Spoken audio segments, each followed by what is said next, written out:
Hello hello, नमस्कार दोस्तों। कल के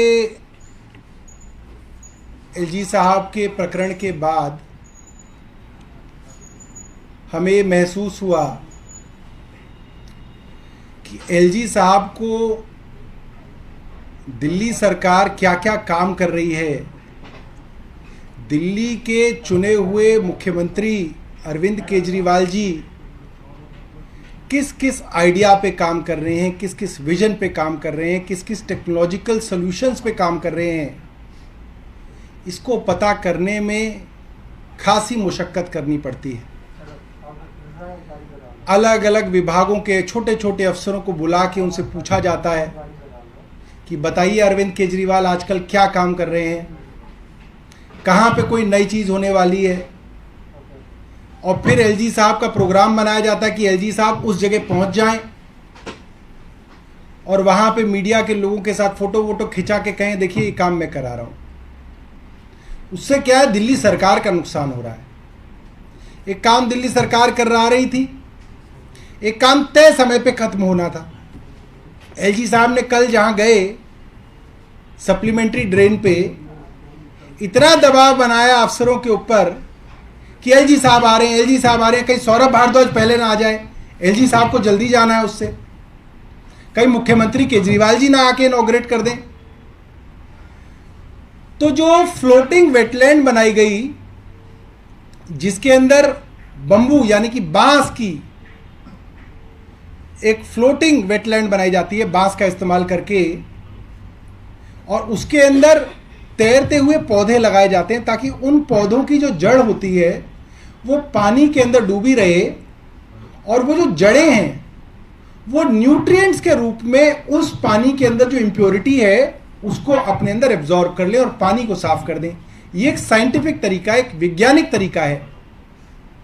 अब एलजी साहब की वजह से अफसरों ने वो पौधे प्लास्टिक की थैलियों समेत उस वेटलैंड में लगा दिए। एलजी साहब ने ट्वीट किया है, उनके ट्विटर के हैंडल को आप देखिएगा, उस फोटो को जूम करके देखिएगा, उसके अंदर जो काले रंग की थैलियां हैं उन पौधों के साथ जो है वो पानी में झूल रही हैं। वो पौधे भी मर जाएंगे, पानी और गंदा हो जाएगा क्योंकि उसकी मिट्टी और थैली जो है उस पानी में और उस नाले में जाएगी, और ये पैसे का भी नुकसान होगा और इससे कोई फायदा नहीं होगा। ये एक साइंटिफिक प्रोसेस था। तो हमें लगा एलजी साहब की थोड़ी हम मदद कर दें, हम बता देते हैं कि कहां कहां पे भी अरविंद केजरीवाल जी के प्रोजेक्ट चल रहे हैं, अच्छे चल रहे हैं, और एलजी साहब वहां जाएं और क्रेडिट ले लें। क्योंकि अरविंद केजरीवाल जी को तो हम तभी बुलाएंगे जब वो पूरा हो जाएगा काम। जब हम संतुष्ट हो जाएंगे काम पूरा हो गया तो केजरीवाल जी जाएंगे, एलजी साहब जाके थोड़ा फोटो वोटो खिंचा लें, क्रेडिट ले लें, हमें इसमें कोई दिक्कत नहीं है। मैं पूरी लिस्ट लाया हूं एलजी साहब के लिए। एक तो कुछ बस डिपो बन रहे हैं हमारे नरेला में, 10 एकड़ का बस डिपो बन रहा है, वहां एलजी साहब जाके रेबन वेबन काट सकते हैं। सावड़ा घेड़ा में, कापासेड़ा में, ईस्ट विनोदनगर में, यहां पे बस डिपो बन रहे हैं। एलजी साहब जाएं, हमारी योजना है, ट्रांसपोर्ट डिपार्टमेंट करने वाला है, वहां पे वो फाउंडेशन स्टोन ले कर सकते हैं, जाके नींव का पत्थर लगा दें, अपना नाम कर लें कि एलजी साहब करा रहे हैं, हमें कोई दिक्कत नहीं है, एलजी साहब वहां जा सकते हैं। 100 इलेक्ट्रिक बसें दिल्ली सरकार 1 महीने में शुरू करने वाली है, जिनको मोहल्ला बस कहा जाएगा। एलजी साहब जाएं, वो बसें अभी होंगी कहीं किसी डिपो में खड़ी होंगी, वहां पे उसको हरी झंडी दिखा दें, एलजी साहब को क्रेडिट मिल जाएगा, क्रेडिट ले लें, हमें कोई दिक्कत नहीं है उसके लिए। करीब 20 मोहल्ला क्लिनिक हमारे तैयार हैं अलग अलग इलाकों में, बवाना में, आदि में। एलजी साहब जाएं, वहां पे फीता काट दें, क्योंकि हो सकता है अरविंद केजरीवाल जी कुछ दिनों बाद वहां पे फीता काटने जाएं, तो एलजी साहब पहले ही जाके वहां पे फीता काट दें। फिर मुझे आतिशी से पता चला है, मैं एलजी साहब के विषय में बता दूं, आतिशी से मुझे पता चला है कि वो आईपी यूनिवर्सिटी के पूर्वी दिल्ली के कैंपस के अंदर जाने वाली हैं, और मैं समय भी बता सकता हूं, वो बृहस्पतिवार को जा रही हैं। तो आज सोमवार है, तो एलजी साहब चाहें तो मंगल बुध में ये काम कर दें, तो फिर आतिशी क्या करेंगी? फिर तो एलजी साहब के नाम हो जाएगा वो कैंपस। एलजी साहब मंगल बुध में वहां पे जाके वो क्रेडिट जो है पूरे कैंपस का ले सकते हैं। इसके अलावा एलजी साहब और कई जगह हैं जहां पे जाके वो क्रेडिट ले पाएंगे। कोंडली के अंदर घड़ौली में एक स्कूल बिल्डिंग बन रही है, 100 कमरे बने हैं, वहां पे एलजी साहब जा सकते हैं। मुझे पता चला अभी आतिशी के पास समय नहीं है, तो वो कई हफ्ते तक वहां जा नहीं पाएंगी। तो अगर एलजी साहब पहले पहुंच जाएंगे तो उनकी फोटोज बिल्डिंग के साथ छप जाएगी और दिल्ली की जनता को लगेगा कि एलजी साहब ने वो स्कूल की बिल्डिंग बनवाई है। मुख्यमंत्री जी से समय मांगा गया है जोगाबाई सर्वोदय स्कूल के लिए, और दिल्ली टेक्निकल यूनिवर्सिटी के 2 ब्लॉक्स बन के तैयार है, मुख्यमंत्री जी जा नहीं पा रहे हैं। इनॉग्रेशन का समय मांगा हुआ है। तो अगर मुख्यमंत्री जी के इनॉग्रेशन से पहले किसी दिन चुपचाप एलजी साहब एजुकेशन डिपार्टमेंट के अफसरों को बुला ले और वहां हो आए, तो लोगों को यह लगेगा कि डीटीयू के 2 ब्लॉक जो है वो एलजी साहब ने बनाए और एलजी साहब इसका क्रेडिट ले ले। ये तो बहुत आसान काम है क्रेडिट लेना। आपको जाके फोटो ही तो खिंचाना है, वहां पे खिंचाना है, टोपी वोपी पहनना है इंजीनियर वाला। क्योंकि देखिए, आप इंजीनियरिंग प्रोजेक्ट में जाएंगे, आप इंजीनियरिंग की डिग्री को माने या ना माने, मगर इंजीनियर की जगह टोपी जो है इंजीनियर वाली सफेद रंग की वो जरूर लगाते हैं। एलजी साहब भी लगाते हैं, मैंने देखा, क्योंकि अच्छा महसूस होता है। ऐसा लगता है सब इंजीनियर्स के बीच में हम भी इंजीनियर हैं। तो वो टोपी वोपी लगाएं और वहां चले जाएं और कहें कि देखो ये जो डीटीयू का कैंपस है वो हम बनवा रहे हैं। इसी तरीके से यमुना क्लीनिंग जो है, जिसके बारे में एलजी साहब कह रहे हैं कि वो 30 जून तक यमुना को क्लीन कर देंगे, वो यमुना तभी क्लीन होगी जब हमारे सीवर ट्रीटमेंट प्लांट, जिनका काम अरविंद केजरीवाल जी करा रहे हैं, वो पूरे होंगे। और उनके पास लिस्ट नहीं होगी, क्योंकि उनके दिमाग में नहीं आई होगी बात। उनको लग रहा होगा कि सिर्फ नाला साफ करने से ही यमुना ठीक हो जाएगी। ऐसा नहीं है। जब तक सीवर ट्रीटमेंट प्लांट अपनी पूरी कैपेसिटी में काम नहीं करेंगे, तब तक यमुना ठीक नहीं होगी, तो क्रेडिट मिल ही नहीं पाएगा। मैं आपको बताता हूं कि कहां कहां पे सीवर ट्रीटमेंट प्लांट हमारे बन रहे हैं। हम उनकी कैपेसिटी बढ़ा रहे हैं और उनकी क्वालिटी को इंप्रूव कर रहे हैं। पप्पन कला में और निलोठी में हमारे एसटीपी प्लांट बन रहे हैं 598 करोड़ की लागत से। ये अरविंद केजरीवाल जी के बजट में इसका प्रावधान था। ये काम चल रहा है। एलजी साहब वहां जाएं तो वो दिल्ली वालों को कम से कम ऐसा महसूस करा सकते हैं कि देखिए एलजी साहब जो है इतने बड़े बड़े प्रोजेक्ट्स करा रहे हैं।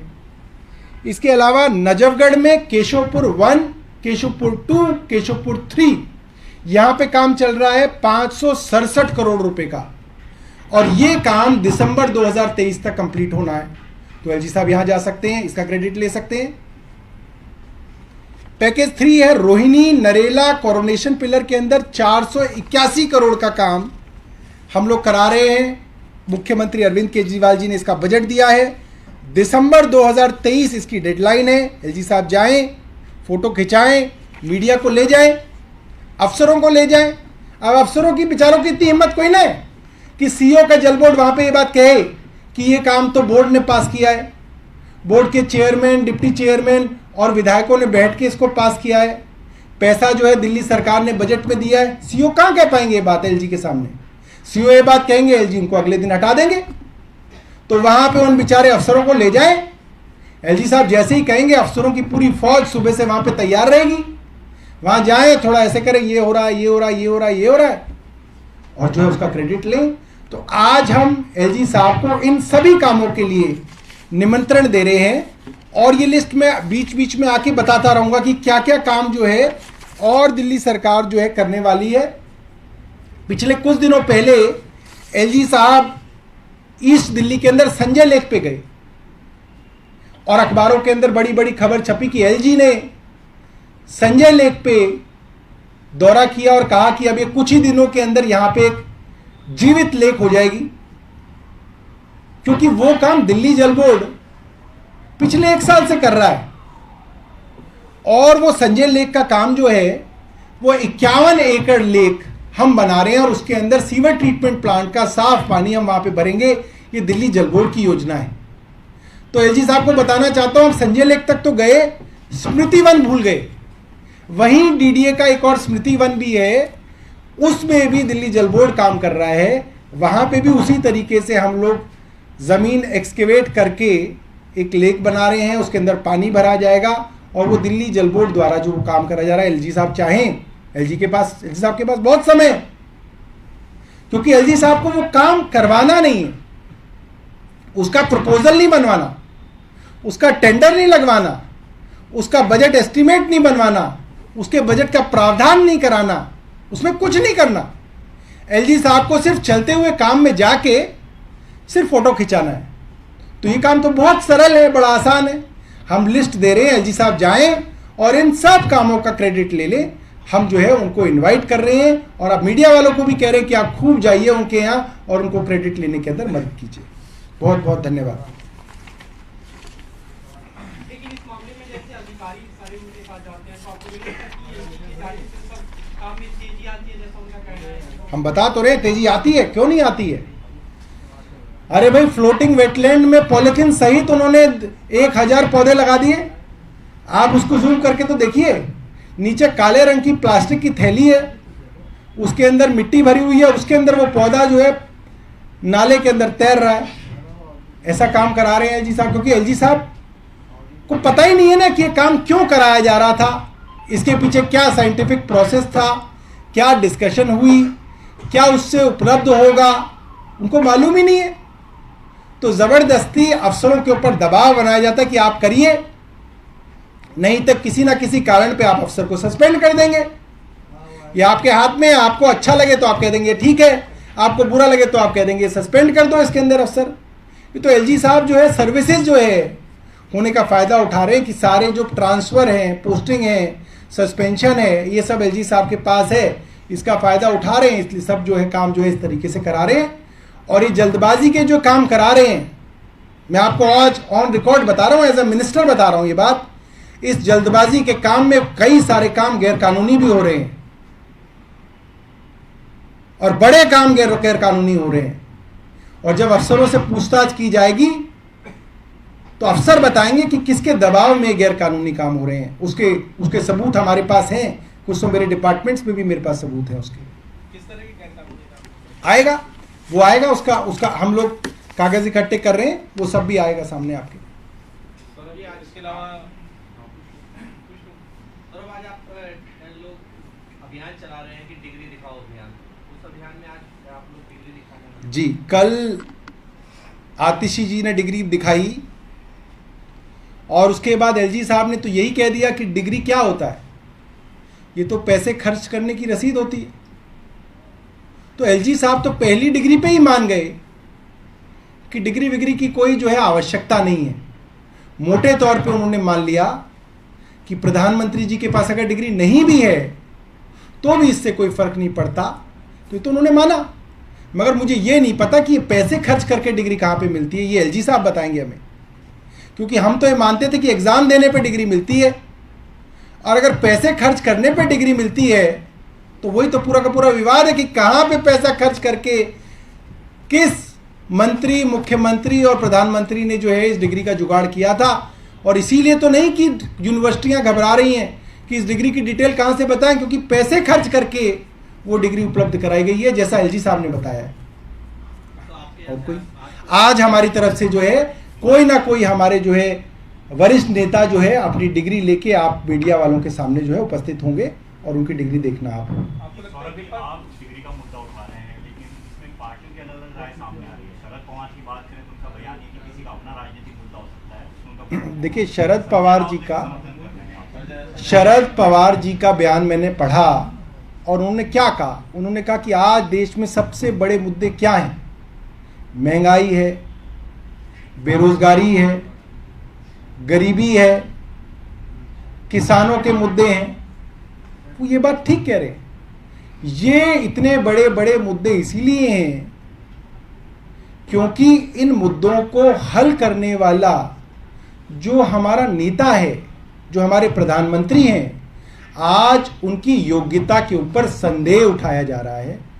आज उनकी योग्यता के ऊपर प्रश्न लगाया जा रहा है कि क्या प्रधानमंत्री जी की डिग्री असली है, ये संदेह उठाया जा रहा है। और इसीलिए आज देश के अंदर ये बड़ी बड़ी समस्याएं जो हैं वो खत्म नहीं हो रही हैं। तो हम पवार जी की बात की भी इज्जत करते हैं और इन्हीं समस्याओं के समाधान का शोध जो है हम सब लोग कर रहे हैं। सर, इसके अलावा स्वास्थ्य विभाग अलर्ट पर है। आने वाले दिनों में आपने कहा कोरोना के मामले बढ़ सकते हैं, तो क्या रिपोर्ट कह रही है उसके बारे में बता दीजिए। जो केंद्रीय स्वास्थ्य मंत्री जी के साथ पिछले शुक्रवार को सभी राज्यों के स्वास्थ्य मंत्रियों की बैठक हुई, उसमें कोरोना के एक वेरिएंट के बारे में चर्चा हुई, XBB.1.16, जो कि सबसे ज़्यादा प्रचलित वेरिएंट है, जिसके बारे में वहाँ पे जो मौजूद एक्सपर्ट्स थे उन्होंने बताया कि ये सीवियर नहीं है और इससे घबराने की, चिंता करने की ज़रूरत नहीं है। हम लोग दिल्ली के अंदर हर एक पॉजिटिव केस की जीनोम सीक्वेंसिंग करा रहे हैं और लगातार दिख रहे हैं कि कोई ऐसा वेरिएंट ना आ जाए जो सीवियर हो सकता है। अभी तक की जीनोम सीक्वेंसिंग के रिजल्ट्स में मोटे तौर पे ये वेरिएंट या इसी के सब वेरिएंट जो है वो दिल्ली में प्रचलित लग रहे हैं, जिनसे एक सामान्य स्वस्थ आदमी को जो है चिंता करने की ज़रूरत नहीं है। मगर अगर कोई लोग इस तरीके के सिम्टम दिखाते हैं, जैसे कि अगर जुकाम है, खांसी है, बुखार है, तो मैं उनको एक स्वास्थ्य मंत्री की तरफ से एक राय दूंगा कि आप अपने घर में रहें, आप अपने आप को आइसोलेट रखें, आप पब्लिक प्लेसेस में ना जाएं, मेट्रो बस आदि में आप ना जाएं, और अगर फिर भी आपको निकलने की आवश्यकता हो तो आप मास्क का प्रयोग ज़रूर करें, क्योंकि ये चीज़ फैलती बहुत है। अगर आप लोग प्रिकॉशन रखेंगे तो ये फैलेगा कम, धीरे फैलेगा। तो आने वाले दिनों में बढ़ सकते हैं क्या? जिस तरीके का वायरस का ट्रेंड रहता है, ये वायरस के मामले बढ़ते हैं, फिर प्लेटो करते हैं, फिर धीरे धीरे कम होते हैं। अभी दिल्ली बढ़त पे है। कई राज्यों ने मास्क को भीड़ भाड़ वाले इलाकों में मैंडेटरी कर दिया है, क्या दिल्ली में ऐसा कोई विचार है आप लोगों का? हमने सेंट्रल गवर्नमेंट से पूछा था, उस मीटिंग में भी पूछा था, और हमने उनको कहा है कि हम आपके द्वारा दी गई एडवाइजरी को 100% एज अ स्टेट फॉलो करेंगे, क्योंकि सेंटर के ज़्यादातर अधिकारी दिल्ली में ही बैठते हैं, दिल्ली को अधिक मॉनिटरिंग भी करते हैं, उनके पास ज़्यादा संसाधन है। हमने उनसे कहा जैसे ही आपको इस चीज़ की ज़रूरत महसूस हो आप हमें बताइए, हम तुरंत जो है उन प्रिकॉशंस को इम्प्लीमेंट कर देंगे।